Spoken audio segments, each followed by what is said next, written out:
আমাদের বড় ভয় হয় যখন আল্লাহ রাসূল শুনলেন। এবার তিনি জানতে চাইলেন, আমাকে জানাও আলকামার বাবা বেঁচে আছে কিনা, আমাকে জানাও আলকামার মা বেঁচে আছে কিনা। সম্মানিত হাজিরিন, আমার অবস্থায় আল্লাহ রাসূলকে এবার জানানো হলো, ইয়া রাসূলুল্লাহ, ইয়া হাবিবাল্লাহ, আপনার আলকামার আব্বা জান বেঁচে নেই, তবে তার মা বেঁচে আছে। আল্লাহ রাসূল সাল্লাল্লাহু আলাইহি ওয়াসাল্লাম এবার বললেন, ও আমার সাহাবীরা রে, শুনে রাখো, আলকামার বাড়িতে চলে যাও, তাড়াতাড়ি করে আলকামার মাকে বলো আমি রাসূল তার মাকে আমি স্মরণ করছি।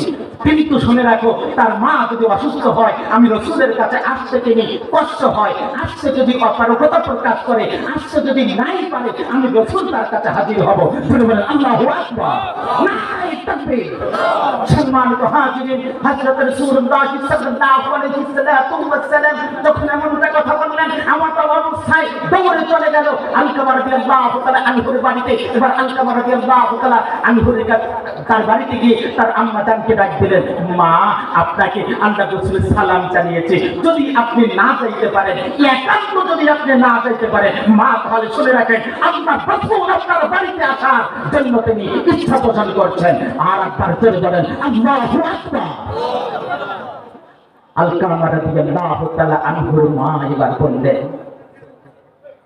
ও রাসূলের সাহাবীরা, শুনে রাখো, আল্লাহ রাসূল যখন আমাকে বলেছেন, আমি যতই অসুস্থ হই না কেন, আমি যতই অবারকতা প্রকাশ করবো কেন, কোশ্চেন কেন, আমি আলকামার মার জবান থেকে এমন শব্দ বের হবে, আমার করে দিয়ে আল্লাহ রাসূলের কাছে আমি হাজির হতে চাই। আলকামা রাদিয়াল্লাহু তাআলা আনহুর মা, বৃদ্ধা মা, আল্লাহ নবীর দরবারে হাজির হয়ে গেলেন। বললেন, সালাতু ওয়াসসালামু আলাইকা রাসূলুল্লাহ।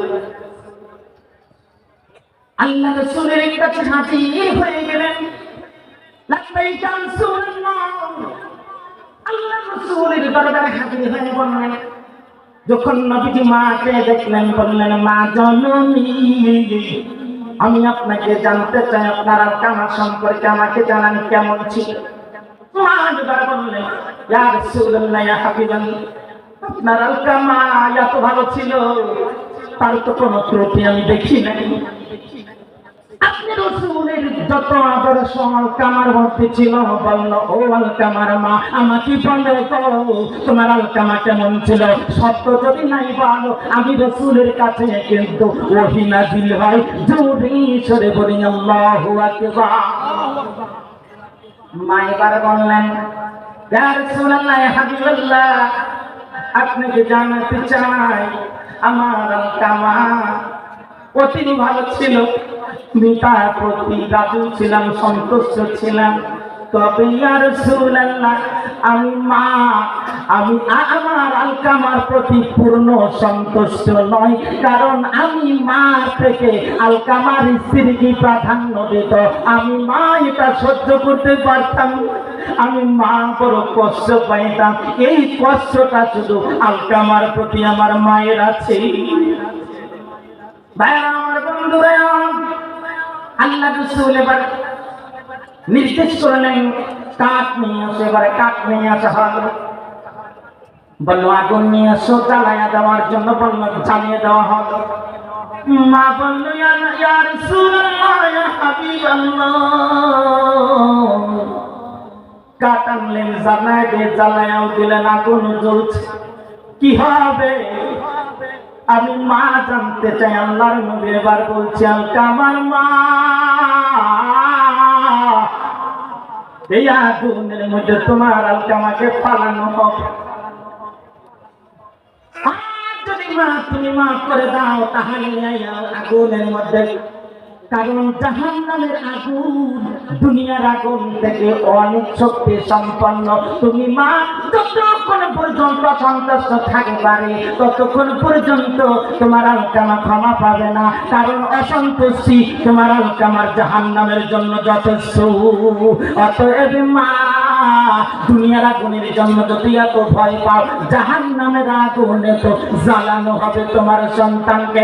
খবরটা শুনে শুনে মা বলল, ইয়া রাসূলুল্লাহ, ইয়া হাবিবাল্লাহ, আমি আপনাকে সাক্ষী রেখে বললাম, আমি আমার আলকামাকে আমি মাফ করে দিলাম। জোরে বলেন আল্লাহু আকবার। এবার হযরত বেলাল হযরত আম্মার ইবনে ইয়াসিরকে বলল, ও বেলাল তাড়াতাড়ি করে চলে যাও আলকামার বাড়িতে। এবার দৌড় দিল, বাড়ি গিয়ে দরজার কাছে যাইতে না যাইতে নাড়া দিল।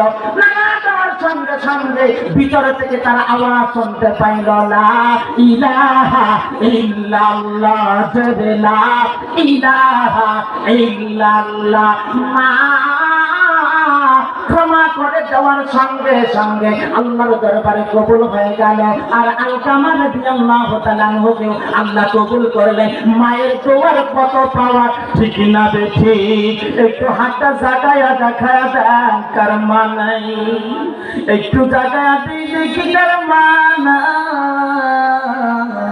আবার একটু জাগাই কার আব্বা জান নাই? অনেকের মা নাই, অনেকের আব্বা নাই। ওই আব্বা আম্মাকে মাফ করে দেওয়ার জন্য আল্লাহ ক্ষমা করে দেবে, আল্লাহ মাফ করে দেবে। আল্লাহর ঘর দুনিয়ার জান্নাতের জন্য এখানে কোন ব্যক্তি আছে? এখানে আছে অনেক লক্ষ লক্ষ টাকা দান করার মতো লোক, কিন্তু আমি বলতে চাই না যে এত লক্ষ টাকা দেন, কিন্তু আমি জানি এখানে যদি বলি 1 কোটি টাকা দেওয়ার মতো লোক তিনি দিতে পারবেন, কিন্তু আমি বলবো না। এখানে যদি বলি 50 লক্ষ টাকা দেওয়ার জন্য লোক